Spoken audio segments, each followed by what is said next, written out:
Episode 1 of My Hero Academia, Vigilantes, introduces us to a different perspective on the world of heroism. My Hero Academia has always focused on the desire to become a hero and what it truly takes to be one.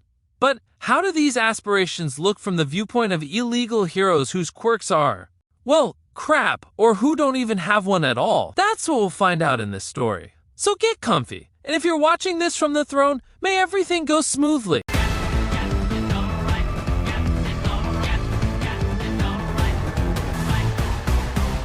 This is the story of Koichi Himawari, a sociology college student who works at a 7-Eleven and lives in a tiny room on a rooftop. A pretty realistic setup, totally relatable for out-of-town students. Just like Deku, Koichi is passionate about heroism and a huge fan of All Might. However, our new protagonist is a little different from Deku. Even though he dreams of being a hero, Koichi doesn't treat it like the ultimate goal in life.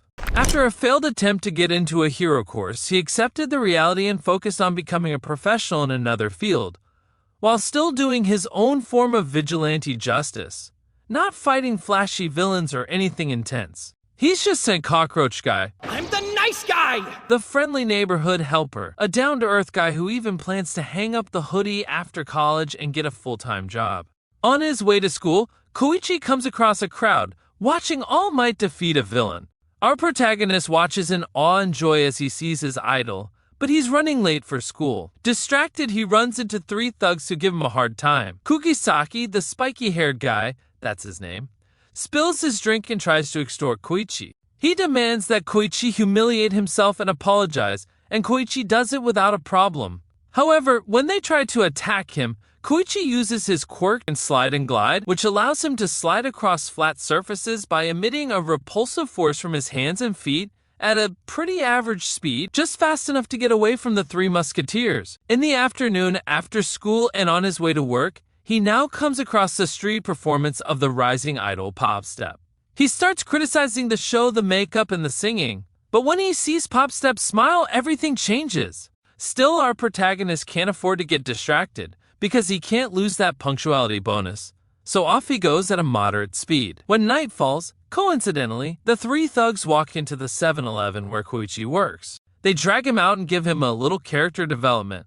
Fed up with everything, Koichi heads home determined to take action. Things aren't going to stay like this. He puts on his special suit and All Might hoodie he got off Temu, and heads out to patrol the streets. Our protagonist literally keeps the streets clean. Hey, Deku's mom!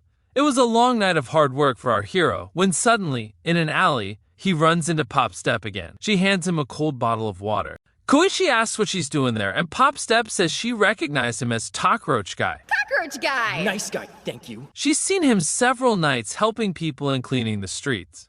She laughs and roasts his Temu hoodie, asking if he's really a fan of All Might or just faking it. Of course he's a fan, and he insists on contributing however he can. He even defends his little hoodie. And don't call it lame. It's really cool. Don't. What do you think? Kinda cool, right? Knowing it's kinda nuts to go out on patrol, Koichi tells Pop Step it's important to act within your limits. She keeps teasing him, but Koichi, ever the stoic, warns her to be careful doing her idol stuff on the street, since the police might arrest her. That ticks her off and she's just about to smack him when the thugs show up again. Now things get serious. The 3 jerks try to strip Pop Step of her clothes. Koichi wants to help but freezes in fear. Should learn from Penta. But when he sees her suffering, he finds the courage to step in, though not very successfully. It looks like the punks are gonna get away with it, but that's when he shows up. The best character. I'm here instead. Who is it? They call me Knuckle Duster. Father Duster Deity. He makes a heroic entrance right into a pile of trash, and without hesitation he lays the smackdown on the trashy thugs. One by one he handles them and checks their tongues for a reason we'll find out later. Knuckle Duster sees potential in Koichi and offers to make him his apprentice. But Koichi, full of doubt and insecurity, says no, his quirk is too useless for hero work. Knuckle Duster insists, it's not about quirks or licenses or any of that. What matters is justice. What matters is acting when the moment comes. That's what makes a real hero. Cue to shove your justice. Scene. Kugisaki tries one more time to hurt Pop Step, threatening to disfigure her. But Knuckle Duster's words echo in Koichi's head, awakening his heroic spirit. Together they manage to save her. And just like that, whether Koichi likes it or not, Knuckle Duster makes him his student. We cut to Koichi's hideout, where Knuckle Duster has totally invited himself in and is rummaging through Koichi's stuff, realizing he's a student, probably from out of town. Don't tell me all you got in this fridge is barley tea. There's the beer I'm looking for. While cracking open a cold one from Koichi's fridge, Knuckle Duster talks about his mission. He's investigating and hunting down people who deal a drug called Trigger. This drug enhances quirks but makes users go crazy. Koichi, trying to stay rational, asks, why not just leave that to the heroes and the cops? They're the ones in charge of public safety. When we can't count on them, says Knuckle Duster. Anyone can take this drug, so villains using it appear out of nowhere. That gives both pros and cops a major disadvantage.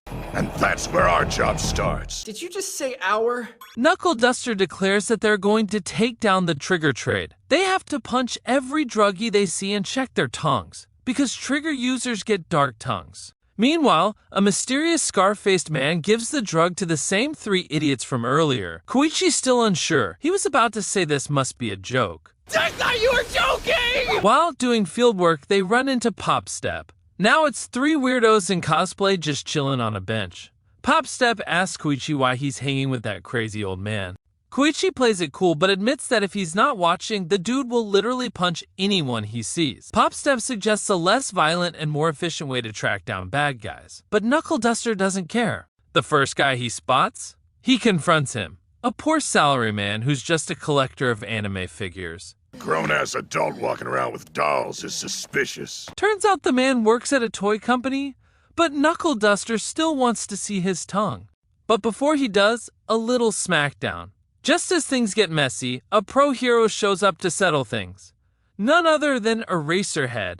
And that's where the episode ends. Some people said the episode was a little slow, but personally I liked it. We got introduced to the characters, who are totally different from your typical law-abiding hero hopefuls. It raises the age-old question, what does heroism mean to these vigilantes who fight to become real heroes, even if it means breaking the law? And the animation? Absolute gem.